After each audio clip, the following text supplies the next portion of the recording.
खबरें में खुश आमदेद, मेरे साथ आर्मी बड़ी खबर, मैं हूँ सईद काजी। नाज़रीन, खबरें फौजी अदालतों की बात हो रही है और अभी भी जो एक नेशनल सिक्योरिटी कमेटी की जो एक मीटिंग ख़त्म हुई है उसमें भी जो है इसमें कि ये अदालतें जो हैं इनका क्या अख्तियार होगा, इसके लिए कोई लॉ मेकिंग दोबारा से करनी पड़ेगी, एग्जिस्टिंग लॉ जो होंगे, किसी एक माहिर से हम बात करेंगे ताकि क्लैरिटी हो सके। उधर नैब कवानीन सुप्रीम कोर्ट में अंडर जो है वो स्क्रूटनी है, तो क्या सुप्रीम कोर्ट उनको ख़त्म कर पाएगी? बड़े अजीब से डाउट्स पैदा हो गए हैं कि कुछ चंद दिन पहले माशाल्लाह एक कानूनी जो धरना हुआ है उसकी तनाज़र में तौहीन पार्लियामेंट भी अब जो है होगी। और तौहीन पार्लियामेंट में भट्टी साहब जो मैंने बात पढ़ी है कि जो 5 रुकनी कमेटी आपको सज़ा देगी, अगर देगी तो फिर उसी के पास आप जाएंगे और उसको किसी सिविल अदालत में आप चैलेंज भी नहीं कर सकेंगे। तो इस तरह के बड़े मस्बूत कानून बन रहे हैं। और फिर एक और भी बात, मौलाना फजल रहमान और उनके प्लेटफॉर्म से ये कहा जा रहा था कि जब तक चीफ जस्टिस जनाब मोहतरम उमर अता बंदयाल साहब इस्तीफ़ा नहीं देते हम वापस नहीं जाएंगे, मगर एकदम से वो वापस चले गए। भट्टी साहब अभी हमारे साथ एक माहिर भी होंगे जिनसे हम, बल्कि अदर से हमारे साथ हैं, मैं ही पहला सवाल करता हूँ। अदर सिद्दीक साहब, एक तो ये बता दें कि फ़ौजी अदालतों के हवाले से एग्जिस्टिंग लॉज क्या है, क्या इसके लिए मज़ीद लॉ मेकिंग की बात हो रही है या हो सकती है, और इनके फैसले जो होंगे क्या किसी सिविलियन अदालत में वो चैलेंज हो सकेंगे या नहीं? जनाब अदर सिद्दीक साहब।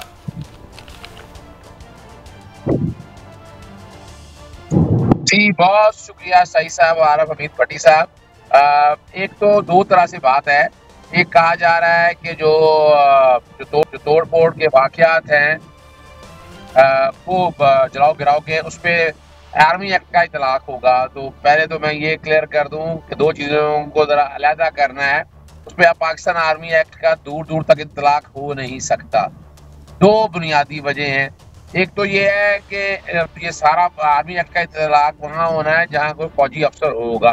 तो ये फौजी अफसर तो है नहीं। FIR के कंटेंट सारे पढ़ लें, वो जलाओ घिराओ की बातें हैं या दहशतगर्दी के हवाले से बातें हैं, वो इसलिए ये तो हो नहीं सकता। अब आते हैं दूसरी बात कि जब मिसाल के तौर पर पर्चे दर्ज हो गए हैं, इन पर्चे दर्ज होने के बाद इनका ट्रायल कहाँ चलना है, तो ट्रायल जो इस वक्त मुरवजा कवानीन है उसके साथ जो कि दहशतगर्दी के दफात लगी हुई हैं, दहशतगर्दी की अदालतों में चलना है। तो ये कह रहे हैं कि जनाब, या मिसाल के तौर पर सुनने में आया है निगरान वज़ीर आला पंजाब कहते हैं कि जनाब फौजी अदालतों में चलेगा। तो ये ख्वाब देखना अच्छी बात है, बुरी आदत नहीं है, लेकिन अवाम को गुमराह मत करें खुदारा। ये यानी किस बुनियाद पर फौजी अदालत में आप केस को लेकर चलना चाहते हैं? फौजी अदालत में जो केसेस जाते हैं उनकी नौयत आर्मी एक्ट के हवाले से है या ऑफिशियल सीक्रेट एक्ट के कॉन्टेक्स्ट में है कि यहाँ इस वक्त आर्टिकल 175 को सामने रखकर देखा जाए तो कोई फौजी अदालतें बन नहीं सकती हैं। फौजी अदालतों में केसेस जो पिछले दिनों जब तरामीम कुछ थी तो नवाज शरीफ का जो दौर था, उस दौर के अंदर सिर्फ फौज को रखने के हवाले से या बाकी मामला के हवाले से कोई इजाजत या रेंजर्स को कंटेन करने के हवाले से थी। इस माजी में इस तरह की राज्य बनती भी रही हैं। तो आइन के आर्टिकल 10 और आर्टिकल 175 को सामने रख के देखें, वो कलअदम करार दे दी जाती है। तो मैं तो दूर दूर तक नहीं देख रहा। अगर बनेगी तो ये ज़हन में रखिएगा कि मामला फिर कोर्टों में चैलेंज होगा। सवाल ये नहीं है कि जो भी तोड़ फोड़ हुई है, जो ज्यादती हुई है, वो बाकायदा उसकी इंक्वायरी और इन्वेस्टिगेशन की जाए। उसमें खौफ और डरने की बात क्या है? ये 13 सियासी जमातों को सामने रखकर ये अभी तक जो बातें की है, यानी इन्हें चाहिए था फौरी तौर पर एक जुडिशियल इंक्वायरी ट्राइब्यूनल बना देते ताकि पता चल सकता कि इमरान खान साहब की गिरफ्तारी को साथ इंक्लूड करके कि कहीं ये बहुत बड़ी साजिश नहीं कि इमरान खान को जेल अपना कैद में रख के और पीछे ये काम किया जाए ताकि इमरान खान साहब बाहर बैठकर क्राउड को कंट्रोल ना कर ले। तो ये तो एक बहुत बड़ी जो कुछ भी है, लेकिन 13 सियासी जमातों का मैं समझता हूँ कि चेहरा बेनकाब अब होना जरूरी है। और उसकी मिसाल हम यूं ले लें कि कल पार्लियामान के सामने क्या हुआ, वो एरिया जहाँ चिड़िया पर नहीं मार सकती, मौलाना फजल रहमान के वो जो दहशत गर्दों के स्टाइल में हरकतुल इंसार वहाँ छलांगे मारते हुए अबूर करते हुए वहां तक पहुंच गए। अच्छा, ना सिर्फ पहुंचे नहीं, फिर उसके बाद जितने सियासी कायदीन हैं उन्होंने जो जुबान इस्तेमाल, यानी अगर हम एक तरफ बाल करते हैं जैसे हम तो भी उसकी मजम्मत पुरजोर मजम्मत है, और वो जितने हमारे आर्मी साथियों को जो शोहदा को नुकसान पहुंचाया गया उसकी बाकायदा उनके जो स्कूल वाले हैं उनको करार वाकई सजा, इबरतनाक सजाएं दी जाए। दी जाए। बिस्मिल्लाहिर्रहमानिर्रहीम। अदर साहब गुजारिश ये है, आप इदारों के ऊपर चाहते हैं अदर साहब अस्सलाम वालेकुम, बिस्मिल्लाह। एक तो देखो यकीनन सरकारी अमलाक को नुकसान नहीं पहुंचाना चाहिए। एक तरफ तो पाकिस्तान की सुप्रीम कोर्ट की अदालत को नहीं मानते, बज़ाहिर 13 जमातें मिलके अपने आप को जमहूरी भी कहते हैं। एक तो आपने पहले कह दिया तो फौजी अदालतें बन नहीं सकती, तो ये किससे जमहूरियत कमज़ोर नहीं होगी कि आपको अपनी अदालतों को, अपने अदारों पर ही एतमाद नहीं है, आप और फौजी एक्ट लगाना चाह रहे हैं जो कानूनन लग भी नहीं सकता। इससे मकसद क्या हासिल करना चाहती है हुकूमत? अच्छा, ये देखिए ना जी, ये बेसिकली बुनियादी तौर पर अपनी मकसद के रिजल्ट लेना चाहते हैं और आइन को मुअत्तल करके। आपने पहले आर्टिकल 245 के तहत पाकिस्तानी फौज को बुला लिया, लेकिन उसके बावजूद भी आप हालात और वाकया ठीक ना कर सके। अब मकसद सिर्फ एक बड़ा वाज़ेह है कि वो एक टारगेटेड एजेंडा लेना चाहते हैं कि वो किसी तरह से इमरान खान साहब को प्रोसेस से हटाई रखें, इलेक्शन डिले कर सकें। और उसी की एक जिंदा मिसाल, जैसे मैंने बताया कि कल जिस तरह जाकर पार्लियामान के ऊपर हमला करने का मकसद क्या है कि अपना सुप्रीम कोर्ट के ऊपर जाकर, वो मकसद यही है कि इस तरह का कोई भी कानून साजी अगर की जाएगी या कोई एक्शन लिया जाएगा तो वो बैकफुट पे ले जाया जा सके। अब सुप्रीम कोर्ट बैकफुट पे अगर चली गई तो फिर तो इंसाफ के दरवाजे ही बंद समझिएगा अपने तौर पर। पहले भी आप लोग क्या देख रहे हैं कि जो जुबान इस्तेमाल की है, और क्या एक दफा 144 का नफाज नहीं था? अच्छा, दफा 144 का नफाज था वहां पर, तो आप वहां कैसे चले गए? इमरान खान साहब ने अगर कोई एहतजाज करना था, पाकिस्तान तहरीक इंसाफ ने, उन्हें तो इजाजत यहाँ तक दी नहीं गई। इलेक्शन कमीशन के सामने ऐसा कोई वाकया हुआ तो उस वक्त भी दहशतगर्दी के पर्चे दर्ज हुए 144 के खिलाफ। और मैं तो ढूंढ रहा था, मैंने तो बहुत से दोस्तों से कहा कि कोई पर्चा अगर दर्ज हो गया है पार्लियामान के सामने का तो वो जरूर दे दीजिएगा। जिस तरह आपको याद होगा कि इमरान खान ने ज़ेबा चौधरी को एक धमकी दी थी। धमकी क्या दी थी कि इलेक्शन, कहा था क्या कानून के मुताबिक कार्रवाई करे। आपको पता है जहाँ तौहीन अदालत हुई थी वह दहशतगर्दी का पर्चा भी दर्ज हुआ था, और वो मुकदमा आज भी अदालत में दहशतगर्दी की दफात को एक तरफ रखकर सोचे आप, वो मौजूद है। और कल जिस तरह की जुबान इस्तेमाल कर रही, कोई भी एक आदमी अभी तक हिला नहीं है और किसी ने ये गवारा तक नहीं किया कि ये वहां पर गए कैसे, और फिर क्या जो जुबान इस्तेमाल की है क्या आइन का आर्टिकल 4, 5, 204 वायलेट नहीं हुआ? क्या जो उस ट्रक के ऊपर खड़े थे, कमाल की बात है वो ट्रक भी चला गया वहां पर। वो जो ट्रक के ऊपर खड़े थे, जो पार्लियामेंटेरियन जो हलफ लेकर आए हैं आइन की पासदारी करने का, तो कुछ वहां पर नजर आया आपको? और आरिफ अमीन भट्टी साहब, बड़ी तकलीफ और दिक्कत क्या है? क्या कहना चाहते हैं? यानी क्या चीफ जस्टिस ने कोई जाती केस को सुना है? चीफ जस्टिस ने कोई केस ऐसा एक नहीं, और ये मैं बार बार चैलेंज करता हूँ, फिर मैं कहता हूँ कि बताएं चीफ जस्टिस ने कहा कि ये सारे केसेस बेंच ने सुने हैं, और सुप्रीम कोर्ट का बेंच जो है। अदर सदीक साहब, आपने इफ्तिखार चौधरी के वकला की तरमीम में एक रोल अदा किया। एक तरफ तो ये मौजूदा हुक्मरान खुसूसन मुस्लिम लीग नून साकिब निसार साहब को बहुत ज़्यादा निशाना बनाती है, आसफ सईद खोसा साहब को निशाना बनाते हैं, साबक चीफ जैसे सजाद अली शाह पर हमला किया, और मौजूदा उमर अता बंदयाल साहब पर नून लीग को असल इशू है क्या? आप एक आईनी माहिर हैं, आपने भी ज़िंदगी गुजार दी, ये चारों चीफ जस्टिस साहबान से असल इन्हें किस बात का खदशा, क्या खौफ है? क्या वो इनकी मर्जी के फैसले नहीं करते या कोई वाकई इनकी आया जायज है? अच्छा, ये अगर आपको याद होगा, चीफ जस्टिस साकिब निसार साहब ने कहा कि सिर्फ एक केस ऐसा है इनकी मर्जी के फैसले नहीं हुए, बाकी तमाम केसेस में इनकी, और ये तारीख भी इसी तरह भरी हुई है। 1997 से जो बड़ी घिनौनी तारीख और बड़ी दर्दनाक तारीख शुरू होती है कि अदालतों पे हमला करके जिस तरह उन्होंने मामले को टेक ओवर किया। अब मैं जो कि, और आप भी हमारे साथ उस तहरीक में, शायद हमारा राब्ता वो सफ़र में है, कुछ रह गया, लेकिन भट्टी साहब आपने बात तो बड़ी सही की कि वापस आ गए हैं जी। अदर साहब, आप हमें मुझे सुन पा रहे हैं? जी प्लीज कंटिन्यू। जी आवाज आ रही है? देखिए उस वक्त उस तारीख के दो मकसद थे। नवाज शरीफ की ख्वाहिश थी जब मुल्क से बाहर से पाकिस्तान आना था कि अदलिया उसकी मर्जी की दे, तो आपने देखा उसमें से 105 जज, मैं उनमें नहीं जाऊंगा, कि जनरल परवेज मुशर्रफ ने क्या किया, हमें पता करवाने वाले कौन थे।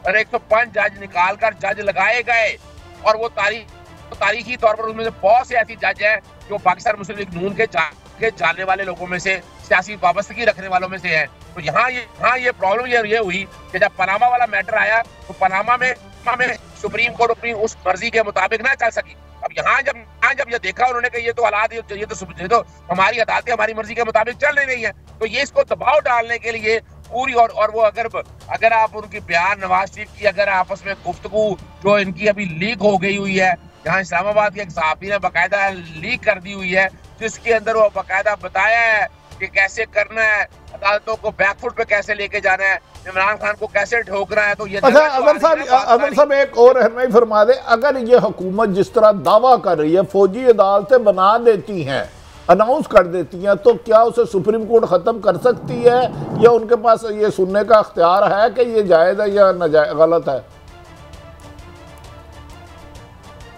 अच्छा बिल्कुल अपना आरिफ हमीद भट्टी साहब, ये सिर्फ सुप्रीम कोर्ट नहीं, लाहौर हाई कोर्ट को पाकिस्तान की पांचों हाई कोर्ट ना सिर्फ उसे सुन सकती हैं बल्कि जो कानूनी प्रेस कोर्ट के ऊपर उसको सामने रखकर उसको कलअदम भी करा दे सकती हैं कि फौजी अदालतों का जो ये शौक है ना, ये शौक अब ये सियासी जमात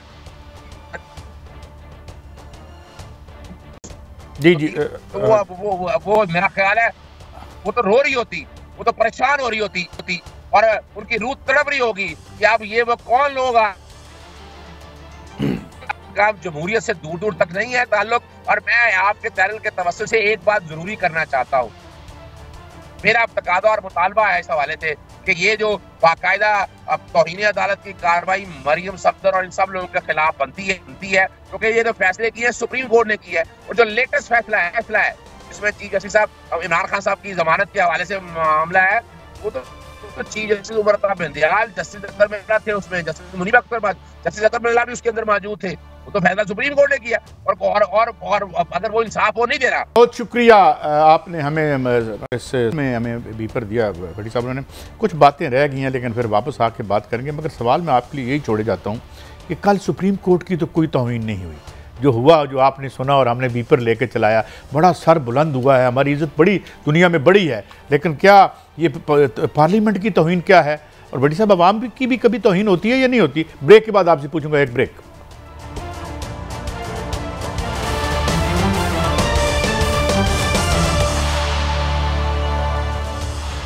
वेलकम बैक।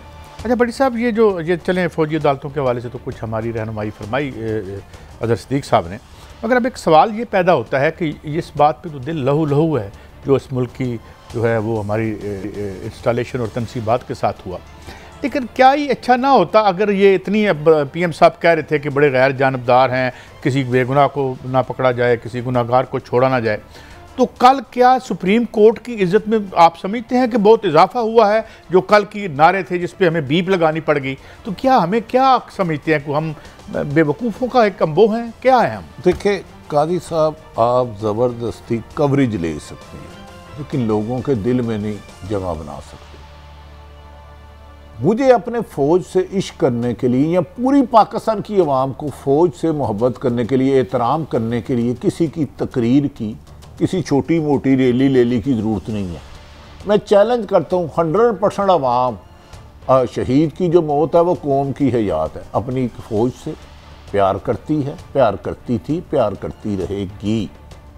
इसमें ये इसके ठेकेदार ना बने। याद होगा इन्होंने ही और इनके भाई ने, इनकी बेटी ने ही उसी वक़्त के आर्मी चीफ, वो भी फ़ौज का हिस्सा थे, उनसे इस्तीफ़ा मांगा था, जनरल फैज़ अमीन से मांगा था। अब आ जाते हैं, आपने कहा एक बेगुनाह भी नहीं पकड़ा जाएगा। काश शहबाज शरीफ साहब आप ऐसा कर सके, काश।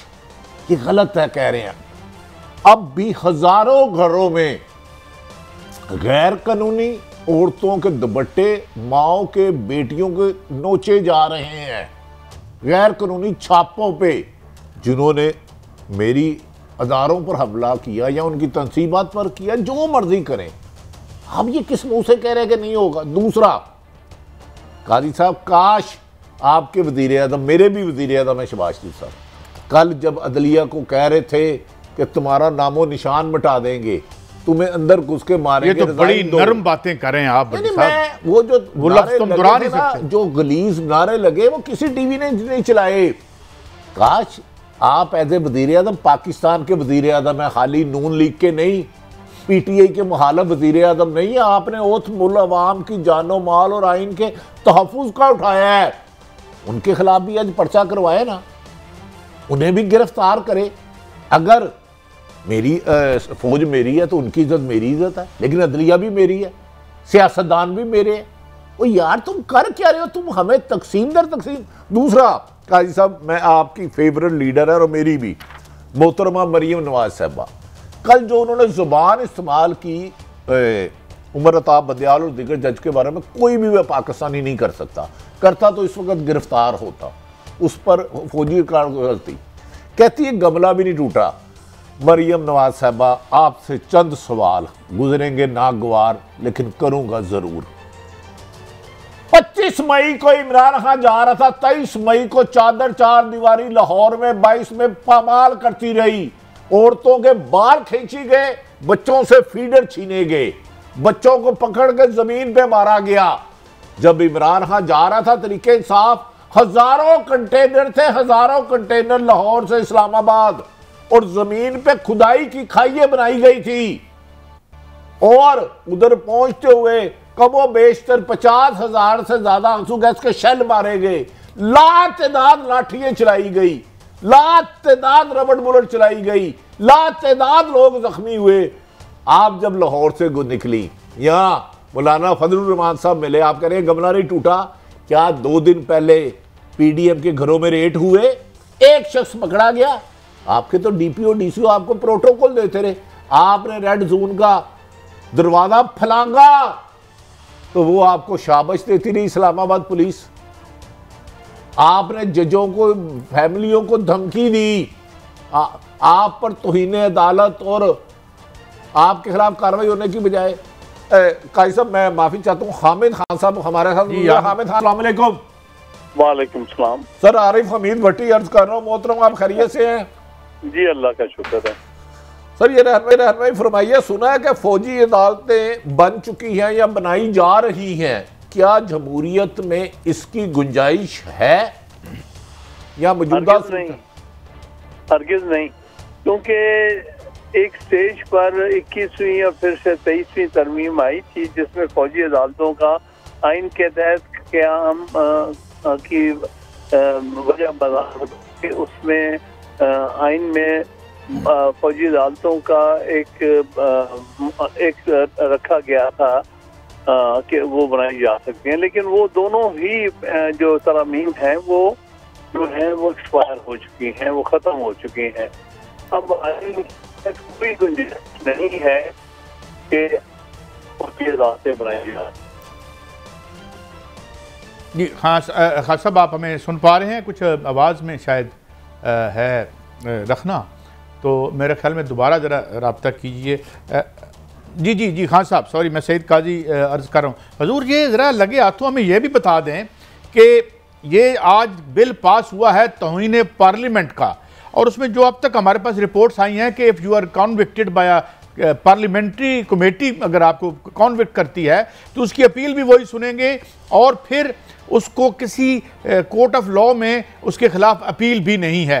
तो इसको आप कैसे देखते हैं? जमहूरियत की कितनी खिदमत होगी इससे? ये तो बुनियादी तौर पर गैर आइनी है, क्योंकि आइन में कहीं पर तौहीन पार्लियामेंट का कोई प्रोविजन नहीं है, कोई शिक नहीं है। तौहीन अदालत की तो शिक मौजूद है आर्टिकल 204 के तहत कि कानून बनाया जा सकता है तौहीन अदालत के लिए और किन किन शराइत के।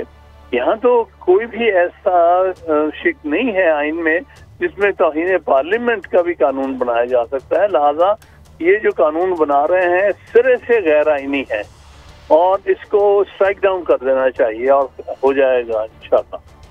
अच्छा हामिद खान साहब, ये फरमाएं, आवाम की तो इज्जत शायद है ही कोई नहीं वतन अजीज में, तौहीन पार्लियामेंट का कानून बना रहे हैं और कह रहे हैं अदालतों में भी उसको चैलेंज नहीं किया जा सकता, यानी कि ये पार्लियामेंट की कमेटी सुप्रीम कोर्ट और हाई कोर्ट से भी सुपीरियर होगी।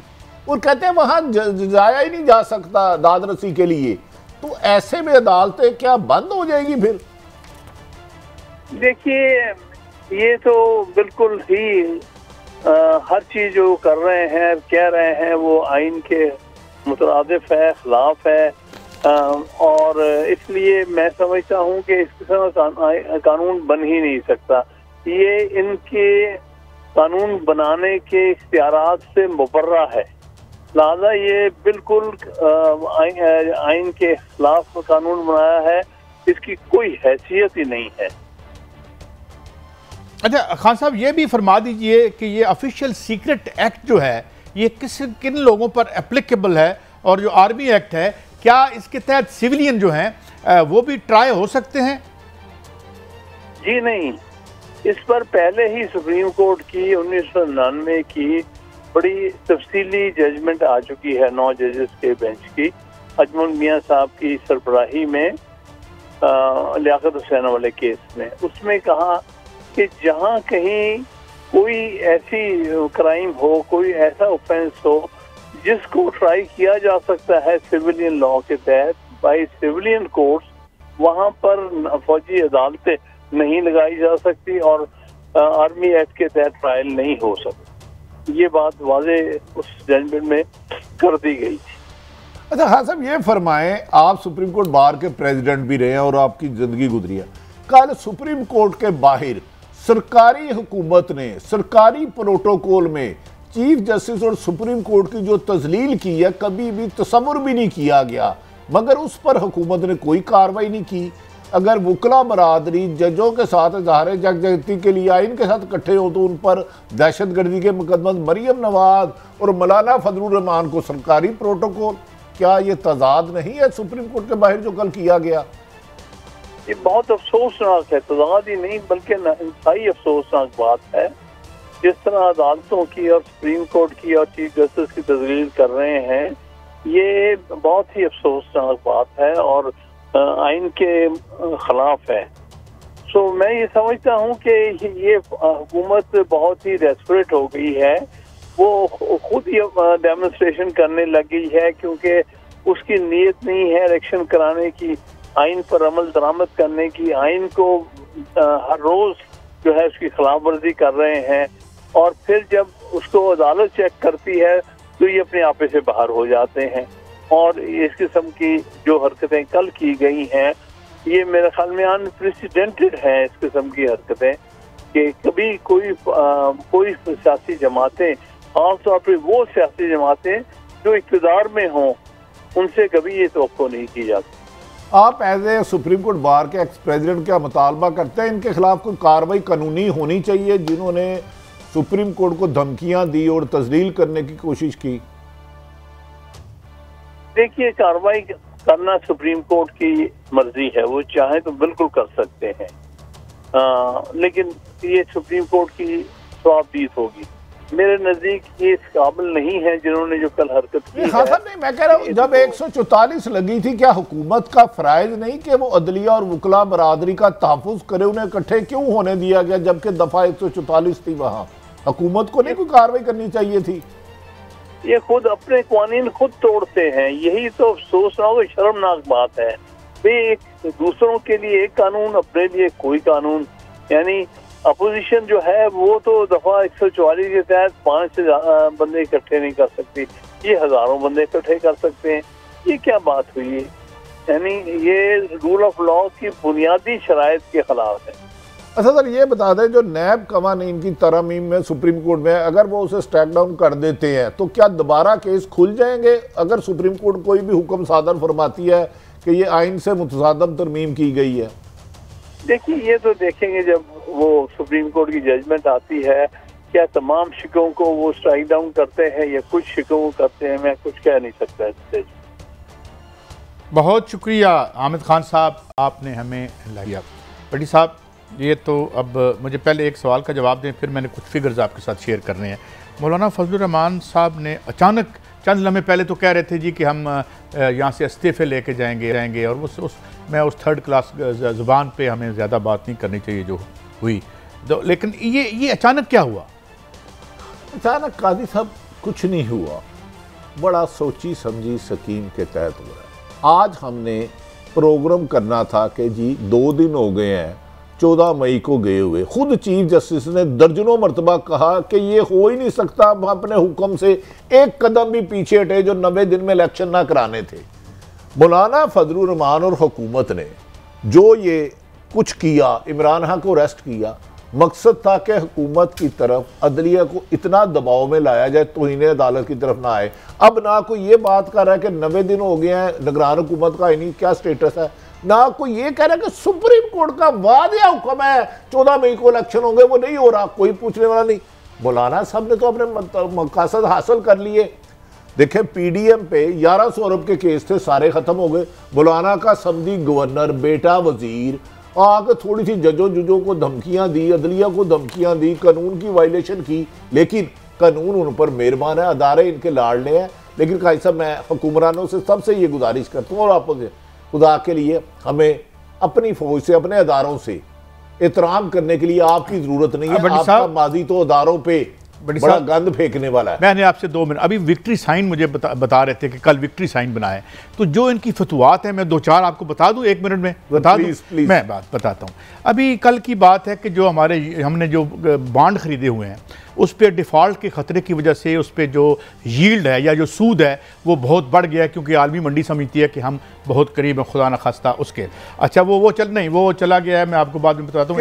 किसके 106 जो हमने बॉन्ड डिफॉल्ट होने के ना जो ख्वाजा आसफ साहब ने कहा है, मैंने नहीं कहा। हाँ, ये खुशखबरी। अच्छा सुनते जाइए, हमारी जो बिग इंडस्ट्री है जिसे आप लार्ज स्केल मैन्युफैक्चरिंग कहते हैं वो 25% डाउन हो चुकी है और ये 7वां महीना है कि हर महीने डाउन जा रही है। इसके लिए विक्ट्री साइन पेश करते हैं। ये जो आखिरी क्वार्टर मार्च और जून में आया है इसमें बंद कर दी जाएगी सब्सिडीज जो इंडस्ट्री को दी जाती है, चुनाचे बहुत ज़्यादा हमारे इंडस्ट्रियलिस्ट खौफजदा हैं कि इसमें क्या होगा।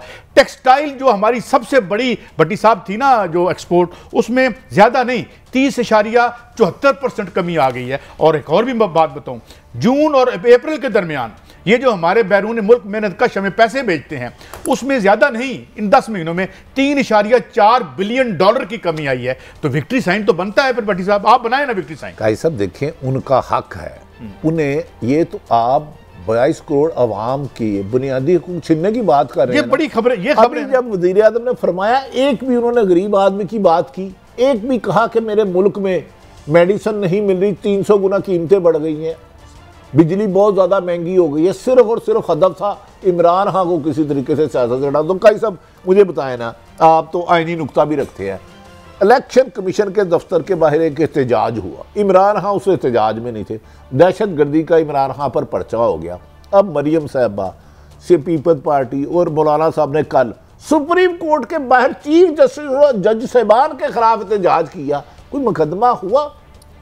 अच्छा मैं कुछ आपको शॉर्ट सुनवा देता हूं। नहीं, ये इस तरह ना करें काजी साहब, पहले मुझे बताएं ना, इलेक्शन कमीशन के बाहर एहतजाज पे जो बंदा नहीं है उस पर मुकदमा होता है, लेकिन चीफ जस्टिस से ज्यादा एहतराम मोतबर है दूसरे ये दायरे। इस रियासती इंफ्रास्ट्रक्चर से ये बुलंदतर है, ये देखें इन पे कोई मुकदमे नहीं हो सकते। ये तो कॉन्विक्शन में जो है दुनिया में सैरिंग करते हैं भट्टी साहब, पता नहीं हम क्यों ले आते हैं यहाँ पे लीगल माहरीनों को।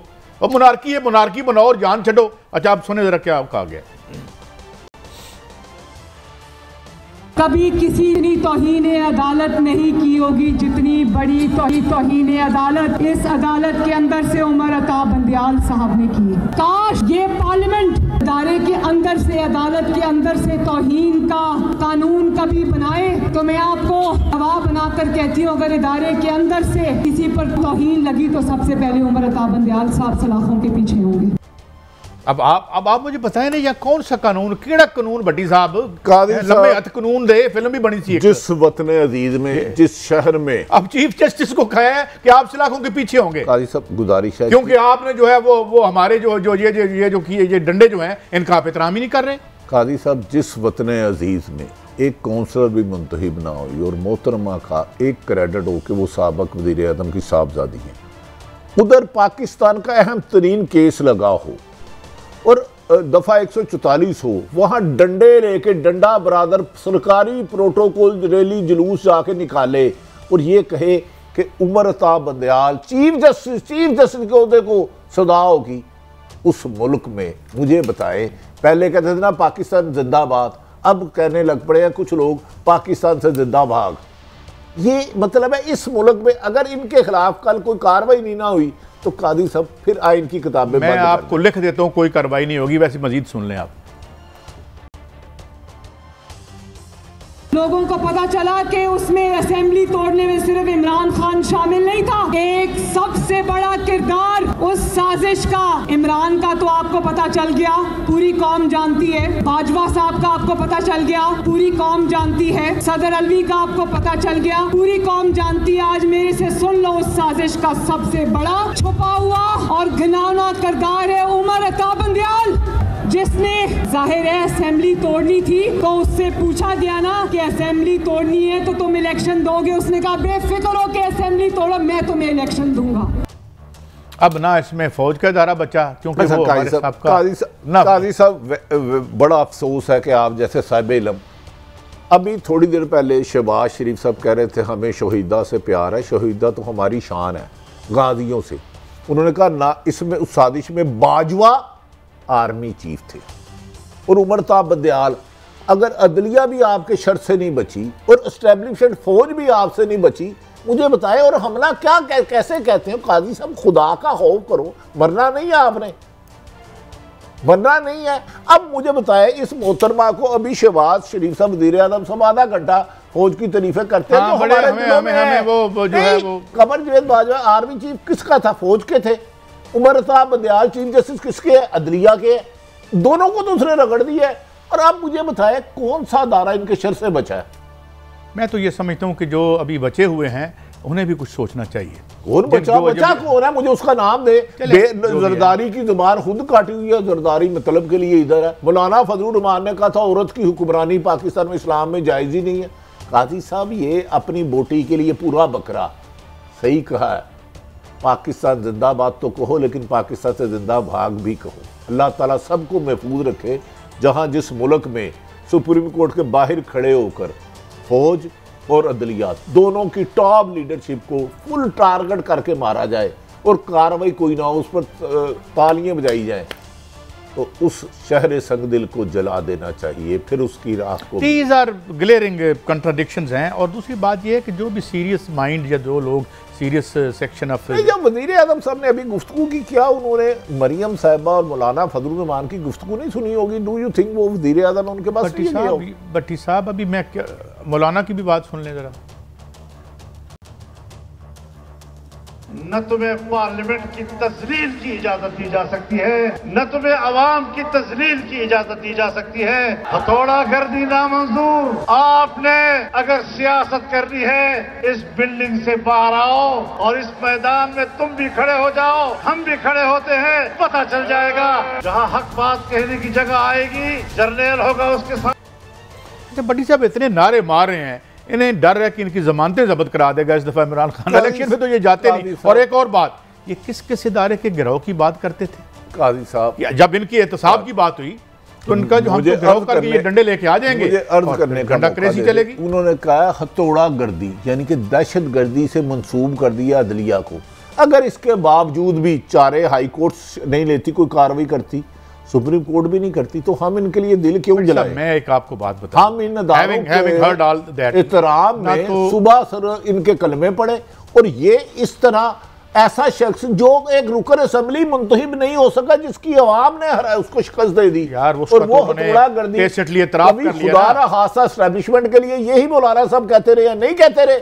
मैं बताऊं, जब उन्होंने कहा था नैब अगर आया तो मैं कोर कमांडर हाउस के बारे में एहतजाज करूंगा। मैं बताऊं कि इन्होंने क्या कहा था कि जब मैं उधर लॉन्ग मार्च लेके आया तो फौजियों ने मेरे साथ डील की। ये अगर आपने मेरे हक हलाल की प्लेट मेरे आगे से छीन ली ना आपने भी, तो मैं आपके खिलाफ भी हो जाऊंगा।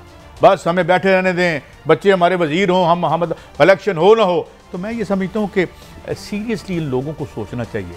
हम तो अपनी ज़िंदगी गुजार चुके, भट्टी साहब आगे जा रहे हैं, हमारे बच्चे इस रियासत में इस तरह रहेंगे और यहाँ पे ये होगी। ये पाकिस्तान नई जनरेशन के लिए सोचने का है। हमने ये जो क्लिप्स दिखाए हैं ना, ये सिर्फ 10% भी नहीं दिखाए, उन्हें मैक्सिमम फिल्टर किया गया, मैक्सिमम, क्योंकि हम एहतराम का दायरा किसी का भी उसकी हद क्रॉस ना करें। मैक्सिमम जो लफ्ज़ है ना, वो नहीं कहे जा सकते। काजी साहब मुझे ये बता दें, ये क्यों लाड़ लें एस्टेब्लिशमेंट को जो चाहे 2018 में जो कहा गुजराला हिस्ट्री है। मैं आपको एक बात बता दूं, it is now the question have gone beyond that. अब आपने क्या सीक्रेट है एक्ट इनके लिए भी लगेगा जो इन्होंने कहा? क्या फौज मेरी नहीं है, अदलिया मेरी नहीं है?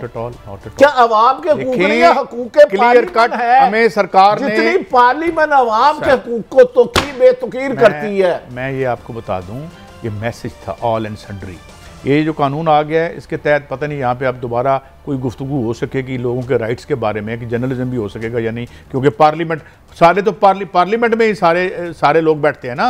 हम क्या कहते हैं कि यार उस फंड का क्या हुआ, वो पैसे ठीक लगे या नहीं लगे, और ठेके जो पैसे तो नहीं खा गए हो किधरे, ओए नेक लोगों, अब वो नहीं कह सकेंगे क्योंकि तौहीन हो जाएगी। ये अब तौहीन करप्शन का कानून बन रहा है। तौहीन होगी? वजीर शहबाज आजरदारी है, मैंने तो नवाज शरीफ ने अंदर कर दिया उनको। अब नवाज इमरान खान भी रुकन असम्बली है। खान साहब के लिए उनके लिए जो सख्त लफ्ज है ये तौहीन पार्लियामेंट नहीं। खान साहब ये जो है ना, जिस इस एलीट के अंदर जो आपसे भी हम बात कर लें, आप लोगों के बड़े एलूजन्स हैं। ये जो तनवीर इलियास साहब आपने इनको PM आज़ाद कश्मीर बनाया था ना, तकरीबन 80% आपके इर्द गिर्द टॉप पे यही लोग हैं। जरा सुनिए ये क्या फरमा रहे हैं। इमरान खान डबल फेस आदमी है। माजी में कई दफ़ा उसने अदालतों के हवाले से क्या रवैया रखा। इसी में अगर आप देखें कि जब मैंने ये आवाज़ बुलंद की कि पार्लियामेंट सुप्रीम है, उस वक्त चूंकि उसको अदालत का फैसला सूट करता था, इसलिए वो मौजूदा वज़ीर-ए-आज़म के खिलाफ हो गया और उस वक्त पार्लियामेंट की इस वक्त उसको बालादस्ती याद नहीं रही। लेकिन यही कल अदालत आप देखेंगे कि जब उसके खिलाफ फैसला देगी तो वो कोई पैंतरा बदलेगा, कहेगा कि इन्होंने डिक्टेशन ली थी, इन्होंने ये किया था, इन्होंने वो किया था। काजी साहब ऐसे कई फसली बटेरे उड़ने वाले हैं। ये फसली बटेरे थे इमरान खान को सोचना खान साहब के लिए बेहतर होगा या बुरा अच्छा होगा? इमरान खान के लिए बेहतर है। अब भी उनके पास कई मीर जाफर है। मैं 10 दफा निशानदेही कर चुका हूं। खान साहब आप इस वक्त पाकिस्तान के पॉपुलर तरीन लीडर है, अपने जेब के खोटे सिक्के निकाल के फेंक दें। अब ये जो लिहाज है इसके बारे में कौन नहीं जानता, क्यों इन्होंने वज़ीर-ए-आज़म बनाया? ये बात ये तो आपको पता है इन्होंने वज़ीर-ए-आज़म बनने के लिए कितनी रकम लगाई थी? कौन बंदे को बाहर चल छोड़े क्लोजिंग है। लेकिन बड़ी साहब मैं एक बात बताऊं, जाते जाते आपकी मेरी बड़ी बहस चलती थी और मैं तब भी कहता था कि खान साहब वो जो 3.5 साल का एक्सपीरियंस था यही था, इसी वजह से था, और यही बात हमारी उनसे आप भी कह रहे हैं वो उस्मान बुज़दार को लाना है जिसने इस मुल्क को पंजाब PTI को तबाह। क्लोजिंग है जाते जाते ये तारीफ भी कर दें सागदार साहब, thank you very much for lowering the prices of petroleum. ये नीचे ही रखें और नीचे करें, जो आपने अच्छा किया हम उसे अच्छा कहेंगे। इजाज़त दें, अल्लाह हाफ़िज़।